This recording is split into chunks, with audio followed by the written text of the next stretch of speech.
Topik kita saat ini adalah mengenai vektor. Jadi banyak hal yang kita ukur itu hanya ditentukan oleh besarnya saja. Ya.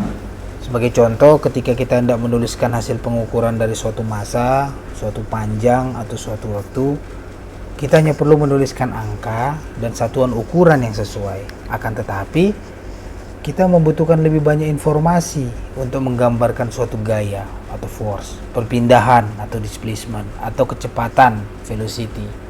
Ya. Untuk menggambarkan suatu gaya, force, selain mencatat besarnya gaya, kita perlu juga mencatat arah di mana gaya tersebut bekerja. Untuk menggambarkan perpindahan atau displacement dari suatu benda, kita harus mencatat ke arah mana benda tersebut bergerak dan seberapa jauh benda tersebut berpindah. Dan untuk menggambarkan kecepatan atau velocity dari suatu benda, kita harus tahu kemana arah benda tersebut serta berapa cepat benda tersebut bergerak. Kuantitas-kuantitas seperti gaya, perpindahan, atau kecepatan itu disebut sebagai vektor. Ini diwakili oleh segmen garis terarah seperti yang kita lihat pada gambar ini. Jadi ini adalah titik awalnya, initial pointnya A. Ini adalah titik akhirnya, terminal pointnya B. Jadi ini adalah vektor AB. Ya.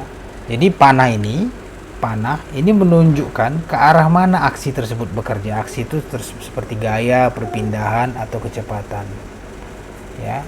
Dan panjangnya menunjukkan besaran dari aksi sesuai dengan satuan yang dipilih. Sebagai contoh, vektor gaya menunjuk ke arah di mana gaya tersebut bekerja, dan panjangnya vektor itu adalah ukuran dari kekuatan gaya tersebut.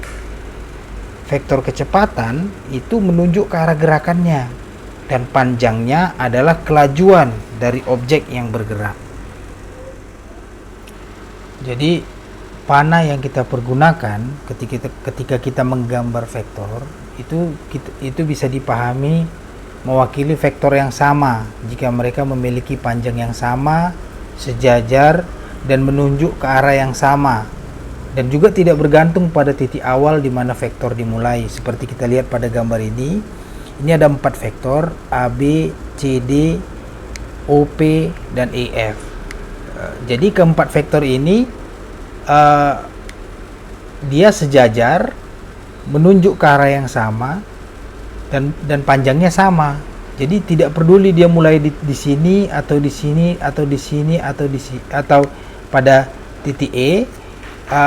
Keempat vektor ini kita pahami sebagai vektor yang sama. Jadi sekarang kita sampai ke definisinya.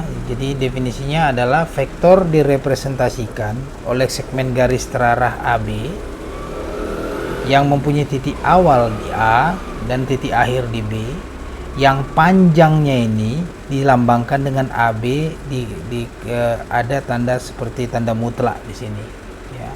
Dan juga seperti yang sudah dijelaskan pada slide sebelumnya, dua buah vektor adalah sama jika memiliki panjang dan arah yang sama. Dalam hal penulisannya, biasanya dalam buku-buku teks atau textbook, vektor biasanya ditulis dalam bentuk huruf kecil dan dia tebal. Ya, contohnya ini, U tebal, V tebal, W tebal. Ya. Tapi kadang-kadang kita juga menggunakan huruf kapital atau huruf besar yang tebal, seperti F ini. Ya. Ini untuk menunjukkan vektor gaya, contohnya. Nah, dalam bentuk tulisan tangan, ya, kalau kita nulis di buku atau di mana dalam tulisan tangan, vektor ini digambarkan dengan adanya panah kecil di atas hurufnya. Contohnya ini ya, jadi UVW ini dituliskan kalau kita tulis tangan jadi U ada panah di atas, V ada panah, W. Demikian juga dengan vektor gaya ini adalah F dengan ada panah di atasnya. Kita membutuhkan cara untuk merepresentasikan vektor secara aljabar sehingga kita bisa lebih jelas atau lebih tepat menjelaskan tentang arah vektor. Jadi pada gambar di samping ini pada gambar ini kita memiliki yang warna biru ini, kita memiliki vektor PQ ya. Jadi vektor ada panah di atasnya ya. Kita memiliki vektor PQ. Terlihat juga pada gambar ada satu segmen garis terarah yang berwarna merah yang sama dengan PQ, tapi dia mulai titik awalnya dari titik origin atau titik 000 ini ya. Ini adalah merupakan perwakilan dari V dalam posisi standar dan merupakan vektor yang biasanya kita gunakan untuk mewakili vektor V itu. Jadi kita dapat menentukan vektor V dengan menuliskan koordinat titik terminalnya. Jadi ini bisa kita tuliskan koordinat titik terminalnya, yaitu V1, V2, dan V3. Ya, jadi V1 dia seberapa jauh di sumbu X, V2 seberapa jauh di sumbu Y, dan V3 adalah seberapa jauh dia di sumbu Z. Ya, ketika V berada pada posisi standar. Jika V adalah vektor dua dimensi, vektor V adalah vektor dua dimensi dalam bidang yang sama dengan vektor yang mempunyai titik awal pada titik origin, titik 000, dengan titik-titik terminal V1, V2. Titik terminal itu ya berapa panjang dia di X, berapa panjang dia di Y. Maka bentuk komponen dari vektor V adalah, vektor V ini bentuk komponennya adalah dua buah bilangan real V1 dan V2. Jika vektor V adalah vektor tiga dimensi yang sama dengan vektor yang mempunyai titik awal pada titik origin dengan titik-titik terminal V1, V2, V3, maka bentuk komponen dari vektor V itu adalah tiga buah bilangan real ini, V1, V2, V3.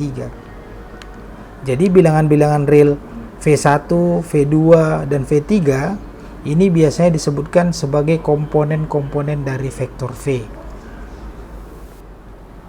Jika vektor V yang mempunyai titik-titik terminal V1, V2, V3, ya ini yang merah ini, direpresentasikan oleh segmen garis terarah PQ yang biru, di mana titik awalnya adalah P dengan koordinat X1, Y1, Z1, dan titik akhirnya adalah titik Q dengan koordinat X2, Y2, Z2, maka kita dapatkan hubungan X1 tambah V1 sama dengan X2, Y1 tambah V2 itu sama dengan Y2, dan Z1 tambah V3 itu sama dengan Z2. Ya. Sehingga dari hubungan ini kita bisa tuliskan komponen-komponen dari vektor PQ. Ini bisa kita tuliskan dari hubungan yang ini. Tinggal kita tulis ulang. Sekarang V1-nya yang di sini, X1-nya pindah ke kanan. Jadi kita bisa tulis V1 sama dengan X2 kurang X1, V2 sama dengan Y2 kurang Y1, dan V3 sama dengan Z2 kurang Z1. Jadi sebagai kesimpulannya ya, posisi standar dari vektor V dengan titik terminal V1, V2, V3 ini yang sama dengan vektor PQ. Ini bisa dituliskan dalam bentuk seperti ini, vektor V kurung siku X2 kurang X1, Y2 kurang Y1, Z2 kurang Z1. Ya, ini karena V1 ini adalah sama dengan ini, V2 sama dengan ini, V3 sama dengan ini, seperti yang sudah dijelaskan di sini. Besar magnitud atau panjang dari vektor V, yang vektor V sama dengan PQ, ya, ini adalah merupakan angka non negatif. Jadi dia simbolnya ini dikasih ini nilai lambang absolut di sini. Ya. Jadi lambang absolut dari vektor V, jadi non negatif ya pasti selalu positif. Ini adalah akar dari V1 kuadrat ditambah V2 kuadrat ditambah V3 kuadrat. Dari yang slide sebelumnya ini tinggal kita ganti. V1 itu adalah X2 kurang X1, V2 adalah Y2 kurang Y1, dan V3 adalah Z2 kurang Z1. Ini untuk 3 dimensi. Kalau untuk 2 dimensi ini tinggal kita coret aja yang bagian ketiga. Ini juga yang bagian ketiga ini tidak ada. Jadi tinggal ini aja. Tinggal V1 kuadrat ditambah V2 kuadrat. Satu-satunya vektor ya. Jadi ada satu-satunya vektor dengan panjang atau besarnya 0. Ini dikenal dengan zero vektor atau biasanya dituliskan seperti ini ya. 0 ada panahnya atau 0 dalam huruf besar ya. Di mana titik-titik terminalnya adalah 0, 0, dan 0. Jadi vektor ini adalah satu-satunya vektor yang tidak mempunyai arah yang spesifik. Sekarang kita masuk ke contoh pertama dari dari vektor. Jadi di sini sebuah vektor dengan titik awal titik P dengan koordinat -3, 4, 1. Jadi ini adalah 3 dimensi ya. Dan titik akhir Q dengan koordinat -5, 2, 2. Sekarang kita disuruh mencari bentuk komponen dari vektor V, dan kemudian kita harus mencari panjang vektor. Jadi untuk yang pertanyaan A ya, bentuk komponen dari vektor V, pertama vektor V ini adalah vektor posisi standar. Ini yang merepresentasikan vektor PQ yang mempunyai komponen-komponen V1. V1 adalah X2 kurang X1. Kita masukkan -5 dikurang -3, kita dapat -2. V2 adalah Y2 kurang Y1, kita masukkan 2 kurang 4 adalah -2. V3 adalah Z2 kurang Z1, kita masukkan 2 dikurang 1 dapat 1. Jadi maka sekarang kita bisa tulis bentuk komponen dari vektor PQ adalah vektor V ya. Jadi ini adalah kurung siku -2 yang ini, -2 yang ini, dan 1. Untuk yang B, panjang vektor ya, ingat panjang vektor ini selalu positif, itu dikasih dengan rumus ini ya. Ini adalah dengan tanda absolut di sini. Ini adalah akar dari komponen-komponennya ini, kuadrat, penjumlahan kuadrat dari komponen. Ini adalah akar 9, ini adalah sama dengan 3. Sekarang ini adalah contoh kedua. Ya, jadi di contoh kedua ini kita mempunyai sebuah gerobak kecil. Ini ditarik di sepanjang lantai horizontal. Ya, lantai ini mulus, jadi tidak ada gesekan dengan gaya sebesar F. Ya, di sini kita tulis vektor gaya pakai panah. Di sini huruf tebal ya. Ini sebesar 20 Newton. Jadi ini adalah besar dari vektor gaya yang membuat sudut 45 derajat dengan lantai. Ini arah dari vektor gaya. Hitung gaya efektif yang mendorong kereta ke depan. Jadi kita disuruh menghitung, kan ini tadi ada gaya di sini. Gaya efektif mana yang mendorong kereta ini ke depan? Jadi pertama kita tahu bahwa vektor F kita ini adalah vektor 2 dimensi. Oleh karena itu, gaya efektif yang mendorong kereta ke depan itu adalah komponen horizontal dari gaya F ini. Jadi komponen horizontalnya adalah komponen gaya F yang ada di sumbu X. Jadi ini adalah berarti ini kita proyeksikan ke sumbu X. Berarti kita kalikan besar dari vektor F dengan kosinus 45 derajat. A adalah komponen X, komponen horizontal. B adalah komponen Y, komponen vertikal dari vektor F. Jadi kalau gitu berarti komponen horizontalnya adalah besar dari vektor F dikali kosinus 45 derajat ya, karena ini memproyeksikan ke sini. Kita masukkan angkanya, kita dapat hasilnya adalah sekitar 14,14 Newton. Jadi dua operasi utama yang melibatkan vektor adalah, yang pertama adalah penjumlahan dari vektor-vektor, yang kedua adalah perkalian skalar vektor. Itu artinya kita mengalihkan vektor dengan sebuah angka skalar. Skalar itu hanya angka, nggak ada arahnya. Jika kita mempunyai vektor U dengan komponen-komponen seperti ini, U1, U2, U3, dan kita juga mempunyai vektor V, komponennya V1, V2, V3, dan juga sebuah skalar K. Jadi kita menjumlahkan vektor adalah dengan menambahkan seluruh komponen-komponen vektor yang sesuai. Jadi kita bisa lihat ini adalah penjumlahan vektor. Vektor U ditambah vektor V, ini komponennya itu adalah penjumlahan dari komponen-komponen vektor yang sesuai. Jadi di posisi ini adalah U1 ditambah V1. Di posisi ini adalah U2 ditambah V2. Di posisi ini adalah U3 ditambah V3. Untuk pengalihan vektor dengan skalar, kita mengalihkan setiap komponennya dengan skalar. Jadi karena kita punya skalar K, contohnya apabila vektor U dikalikan skalar K seperti di sini, maka semua komponennya kita kalikan skalar K. Jadi komponennya menjadi KU1, KU2, dan KU3. Definisi penjumlahan vektor itu diilustrasikan secara geometris ya untuk vektor 2 dimensi itu pada gambar ini nih. Ya, jadi titik awal dari satu vektor ditempatkan pada titik terminal vektor lain. Jadi vektor V, titik awal dari vektor V ditempatkan pada terminal dari vektor U. Jadi penjumlahan vektor U ditambah vektor V adalah yang merah ini ya. Jadi langsung disambungkan seperti ini. Interpretasi lain bisa juga dibuat seperti ini. Ini dibilang namanya adalah parallelogram law of addition atau hukum penambahan atau penjumlahan jajaran genjang ya. Dimana penjumlahannya itu adalah diagonal dari jajaran genjang ini yang merah. Gambar di samping gambar ini menampilkan interpretasi geometris dari KU, yaitu perkalian dari skalar K dengan vektor U ya, contohnya ini adalah skalar K nya adalah 1,5 dengan vektor U. Jika K nya positif, maka KU memiliki arah yang sama dengan U.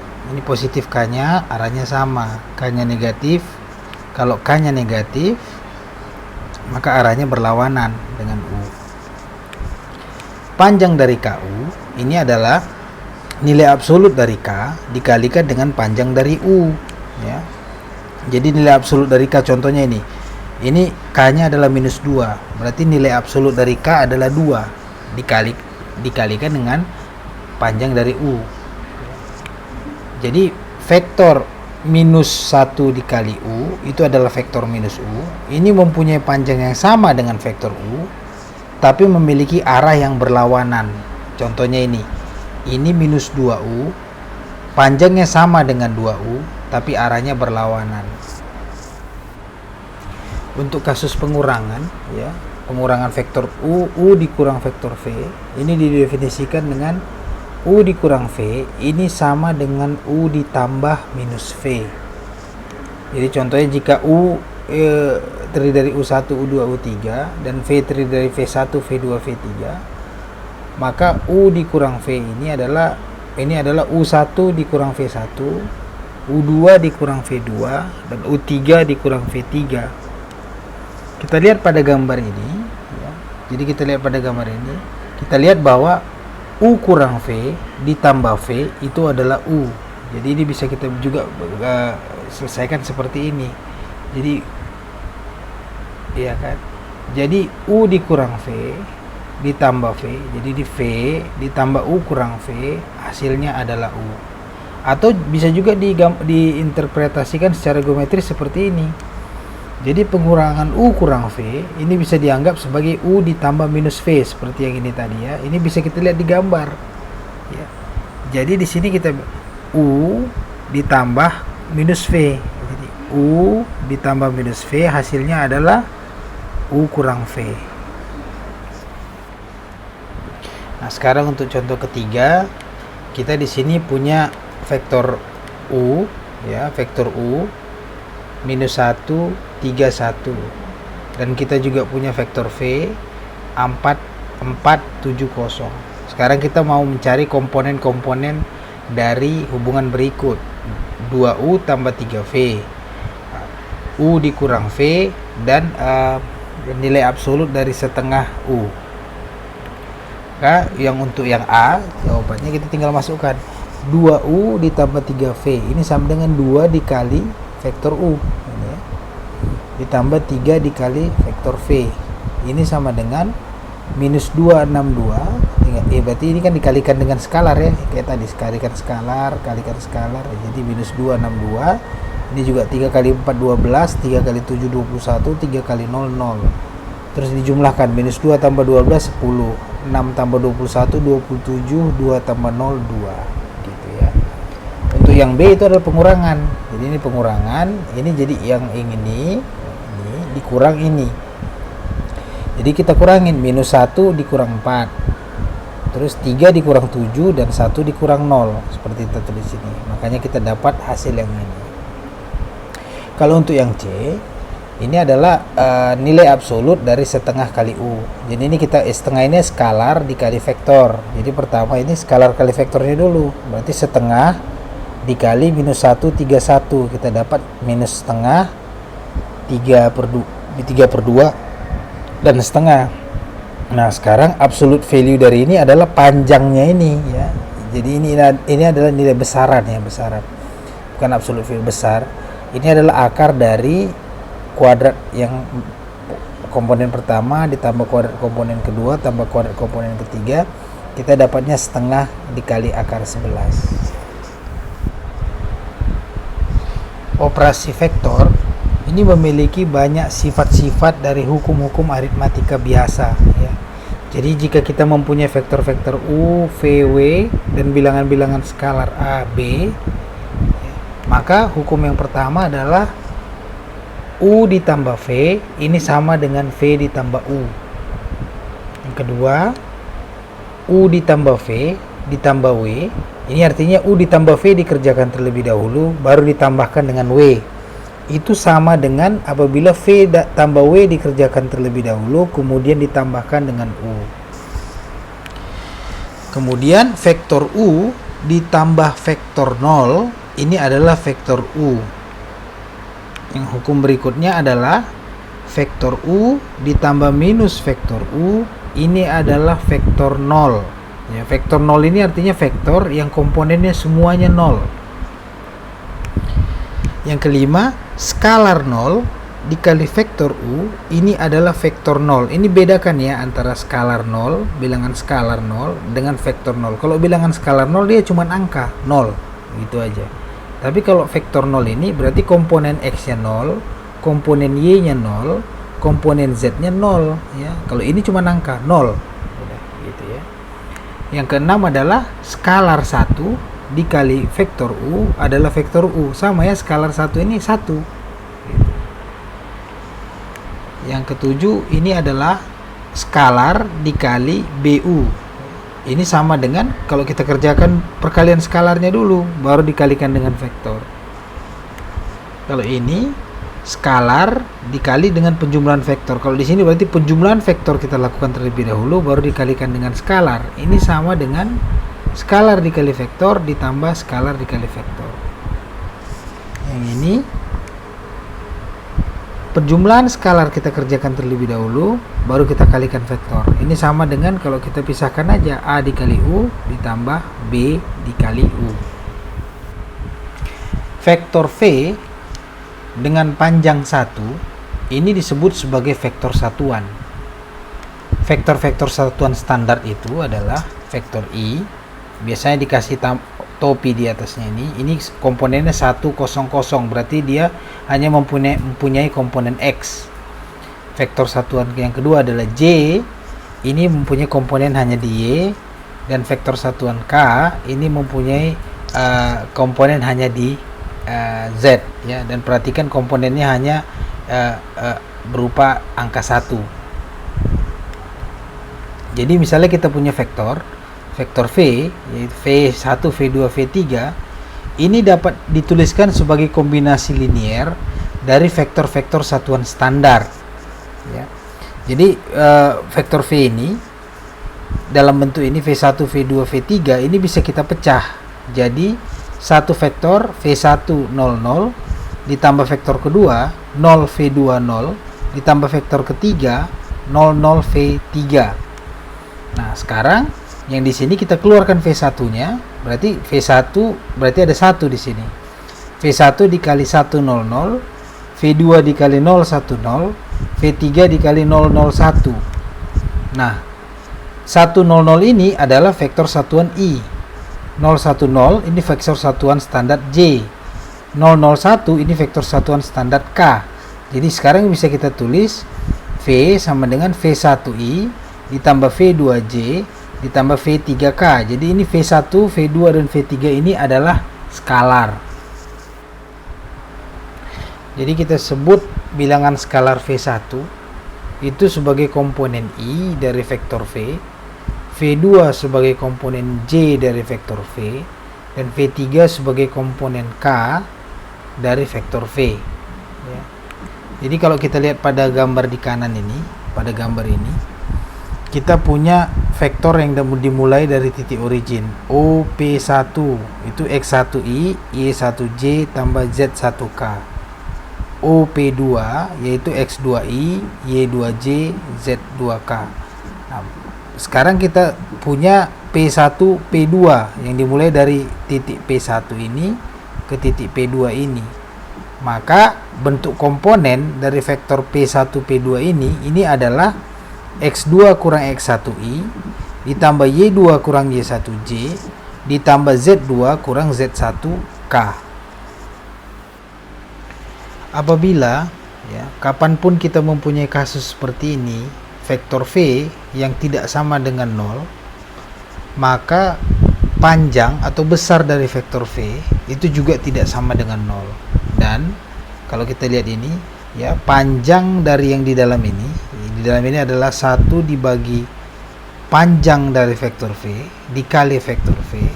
Ini sama dengan panjang dari vektor V dibagi panjang dari vektor V. Itu sama dengan 1. Maka vektor V dibagi panjangnya, ini vektor V dibagi panjangnya, ini adalah sebuah vektor satuan yang dikenal sebagai arah atau direction dari vektor V yang tidak sama dengan 0. Sekarang contoh 4, yang keempat, kita disuruh mencari vektor satuan U yang searah dengan vektor dari P1 101 ke P2 320. Jadi untuk mencari vektor satuannya, maka kita bagi vektor P1 P2 dengan panjangnya. Maka untuk pertama-tama kita cari dulu vektor P1 P2, kita sudah tahu titiknya. Maka komponen I-nya adalah 3 dikurang 1, 3 dikurang 1. Komponen J-nya adalah 2 kurang 0 dan komponen K-nya adalah 0 dikurang 1. Maka kita dapat bahwa vektor P1 P2 adalah 2I ditambah 2J dikurang K. Panjang dari vektor P1 P2 ini kita cari, ini adalah akar dari ini kuadrat ditambah ini kuadrat ditambah ini kuadrat. Maka kita dapat ini adalah sama dengan 3. Maka kita bisa dapat vektor satuan U. Vektor satuan U adalah vektor tersebut dibagi panjangnya. Vektornya adalah 2I tambah 2J dikurang K dibagi panjangnya adalah 3. Maka kita dapat bahwa U ini adalah 2/3I ditambah 2/3J dikurang 1/3K. Jadi apa sebenarnya U ini?